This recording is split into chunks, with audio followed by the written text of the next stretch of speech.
Balita mula sa lalawigan sa bawat rehiyon ng ating bayan. Dito sa Ang Pilipinas Ngayon.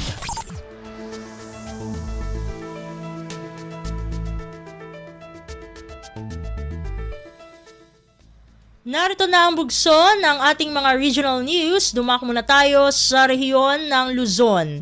10.4 na milyong pisong halaga ng access road ipatatayo sa Santa Praxedes, Cagayan sa ilalim ng Kalahi Seeds Program ng Department of Social Welfare and Development o DSWD.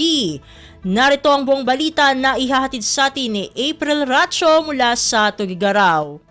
May sa 10.4 million pesos sa gatad, di access road di maipasdag ita iti ili ti Santa Praxedes, Cagayan, babaon ti kapit bisig laban sa kahirapan, comprehensive and integrated delivery of social services wenno Kalahi Seeds to Department of Social Welfare and Development wenno DSWD Region 2. Naisayang kati groundbreaking ceremony para itinasawa proyekto, iti panangidaulo the Regional Director Lucia Alan ken Mayor Esderlina Aguinaldo ang maipatungpal babaen ti kapangyarihan at kaunlaran sa barangay community-driven development ti Kalahi Seeds. Tinasawa sa project katadaan ka atidog 420 meters, adaan pay 2-barrel reinforced concrete box culvert, kanal, kanda dumapay a features, agandat na mapasaya at transportasyon, kan mang suportar pa iti panagrang ay ti ekonomiya ti lugar. Naamuan na dumanon iti 10 million pesos ti inlatang apondo ti DSWD, kan adaan mat counterpart ti LGU nga agar 400,000 pesos, kan 22,600 pesos mat manipod iti barangay. Dayta ti damag manipod Tugigaraw City dayti na April sa Lucon Racho para iti Radyo Pilipinas World Service.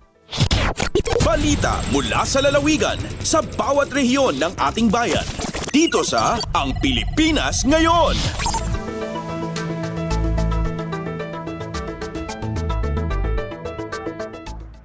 Inyong napakinggan ang ulat ni April Racho mula sa Tugigaraw.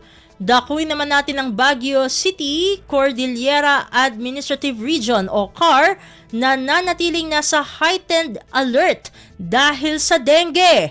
Ang kabuang ulat ihahatid naman sa atin ni Jong Munar.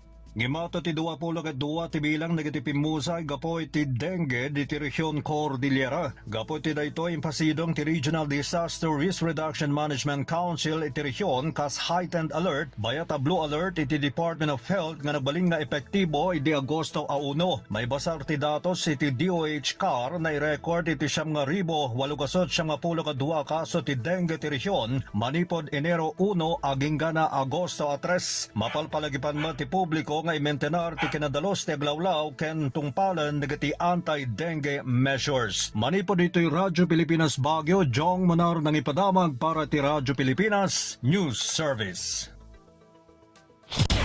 Balita mula sa lalawigan sa bawat rehiyon ng ating bayan. Dito sa Ang Pilipinas Ngayon.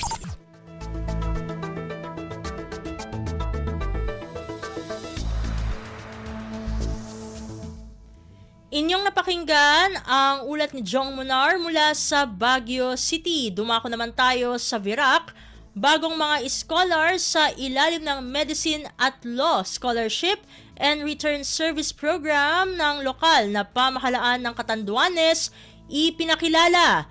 Ang detalye ng balita ihahatid naman sa atin ni Juris de la Rosa. Ipinamidbid kan lokal na gobyerno nin Catanduanes ang mga bagong scholar kaini sa irarom kan Catanduanes Medicine and Law Scholarship and Return Service Program. Anong digdi ang nag-aadal kan medisina asin anuman an sa abogasiya. Piglalauman na masyerbe sa probinsya ang mga provincial scholars na ini sa sandali na makapagtapos sa indang mga nabanggit na kurso. Ang Catanduanes Medicine and Law Scholarship Program tulong taunang nagdadalagan sa probinsya. Programa ini kan lokal na gobyerno ng Catanduanes na nagtataon nin oportunidad sa mga estudyanteng Katandunganon na nangangarap maging doktor asin abogado na masyerbe sa laog kan probinsya. Magigirumduman na nagkaigwanin araw kay nin programa ang PLGU bunsod kan kakulangan nin serbisyo din mga doktor asin abogado dahil tamas pinipili kan mga ini na magtrabaho sa luwas kan probinsya. Hale Vera Catanduanes, ako si Juris de la Rosa para sa Radyo Pilipinas World Service. Balita mula sa lalawigan sa bawat rehiyon ng ating bayan.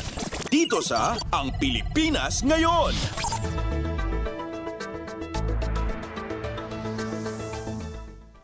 Inyong napakinggan ang ulat ni Juris de la Rosa mula sa Virac. Pumunta naman tayo sa rehiyon ng Kabisayaan, mga kababayan, ni Olympic weightlifter Vanessa Sarno sa Bohol. Suportado pa rin ang atleta sa kabila ng pagkabigo nito sa Paris Olympics. Pakinggan naman natin ang kabuang ulat na ihahatid sa atin ni Jessa Agua Ilanan mula sa Cebu. Hindi natatapos sa Paris Olympics ang pagsuporta at paghanga ng mga kababayan ng weightlifter na si Vanessa Sarno. Nagpahayag ng pasasalamat kay Sarno sa pagrepresenta sa Pilipinas ang ilan sa mga lokal na opisyal at kababayan ng atleta. Noon ngang laban ni Sarno, kahit na madaling araw, nag-set up ng live viewing ang Tagbilaran City Government malapit sa tirahan nito kasama ang pamilya at kakilala ng Bulano na atleta. Katabi ng inang si Emelita Sarno si Tagbilaran City Mayor Jane Yap habang nanunood sa laban ng 20 anyos na si Vanessa. Nagpahayag din ng pagsuporta at pasasalamat ang Kapitolyo ng Bohol sa pamamagitan ng gobernador nito na si Erico Aristotol Aumentado. Si Sarno at ang kanyang mga kapatid ay benepisyaryo ng Pantawid Pamilyang Pilipino Program o 4Ps, kung kaya nagpahayag din ng pagsuporta at pasasalamat sa tapang at disiplina ng atletang Pinoy sa ginanap na Paris Olympics, ang DSWD-7. Nagsisilbi din anyang inspirasyon sa iba pang 4Ps beneficiary si Sarno na sa pamamagitan ng pagsusumikap makakamit ang mga hangarin. Gikan sa RP1 Cebuja sa Agua Ilanan para sa Radyo Pilipinas World Service. Balita mula sa lalawigan sa bawat rehiyon ng ating bayan. Dito sa Ang Pilipinas Ngayon.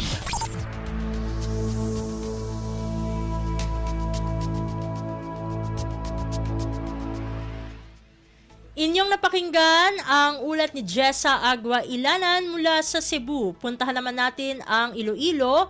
Tatlong Sustainable Livelihood Program Association sa Carles, Iloilo nakatanggap ng livelihood grants mula sa DSWD-SLP.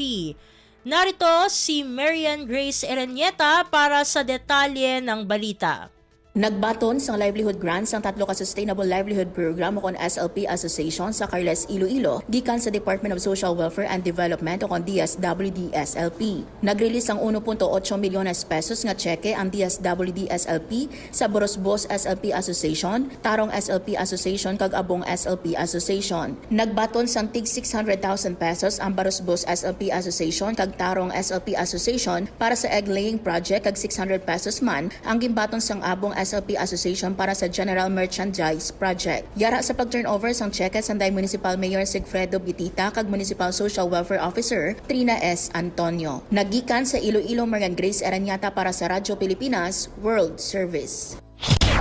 Balita mula sa lalawigan sa bawat rehiyon ng ating bayan. Dito sa Ang Pilipinas Ngayon.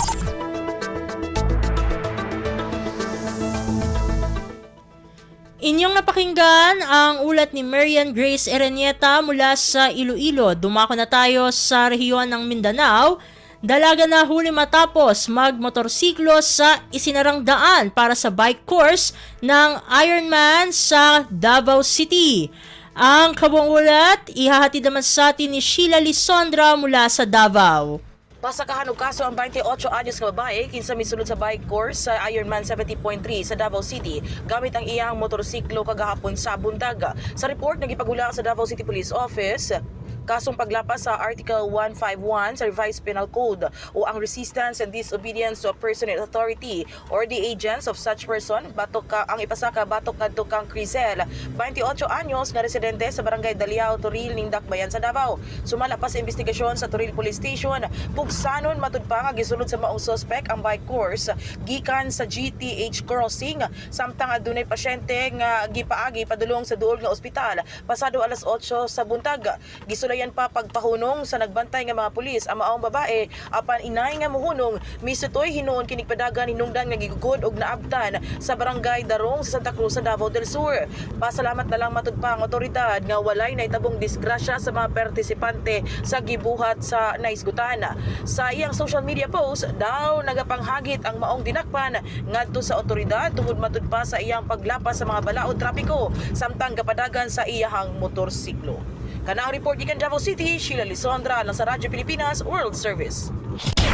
Balita mula sa lalawigan sa bawat rehiyon ng ating bayan. Dito sa Ang Pilipinas Ngayon.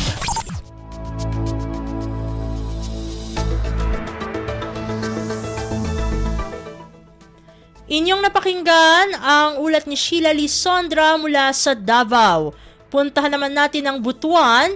Philippine National Oil Company o PNOC planong magtayo ng wind at solar farms sa probinsya ng Dinagat Islands upang tugunan ang tumataas na demand sa kuryente.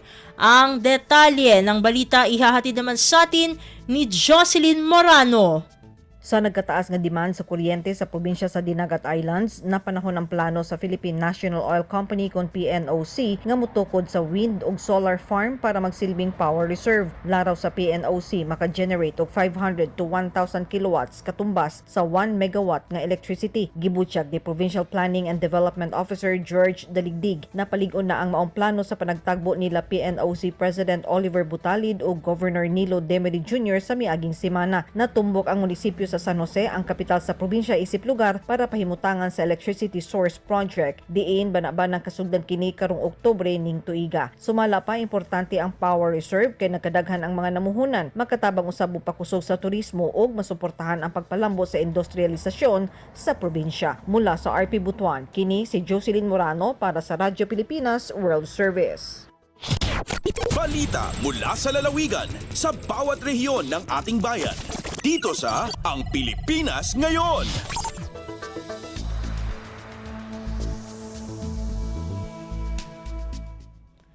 Inyong napakinggan ang ulat ni Jocelyn Morano mula sa Butuan. Dito na nagtatapos ang ating regional news.